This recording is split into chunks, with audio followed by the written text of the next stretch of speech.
Big boss के घर में हो गई नेहल की वापसी। नेहल जो सीक्रेट रूम में थी बिग बॉस के घर में वापस आ गई है। अंदर आ रही तो सबसे पहले फरहाना मिली थी, फरहाना के बाद डायरेक्ट वो सीधे आवेश से मिली। तो आवेश से उन्होंने बोला कि अमाल जैसा है उस तरीके का नहीं है जिस तरीके का दिखा रहा है, मतलब झूठ बोलता है। क्यों? क्योंकि जीसान सर जब जिस समय वो काम नहीं कर रहे थे, बीमार थे, तो उसने तो अभिषेक से बोला था कि मतलब उनको देखो कि वो काम क्यों नहीं कर रहे हैं, और नीलम से भी कहा था कि तुम उनके साथ काम नहीं करो, ये उसने बोला था। तो इस चीज नेहल ने देखी थी।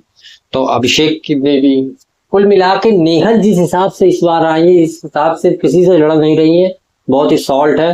अमाल से ने उनसे यही कहा कि भाई तुम्हें मुझ पर विश्वास करना हो करो, नहीं करना हो ना करो, जब बात करनी हो करो, नहीं करनी ना करो, मेरा शौक। जो है वो बता रही थी कि मतलब तुम आजकल थोड़ा बहक गए हो, उसको कहते हैं। कुल जाहिर सी बात है उनका तान्या की तरफ था।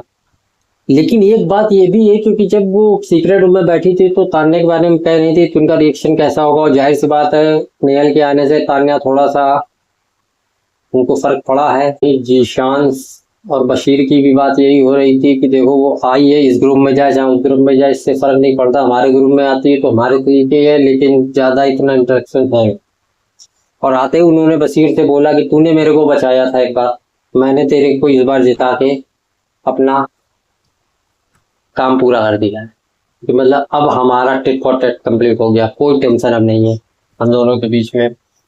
और अभिषेक से भी उन्होंने कहा कि मतलब तो कितना मतलब रॉन्ग चला जाता है।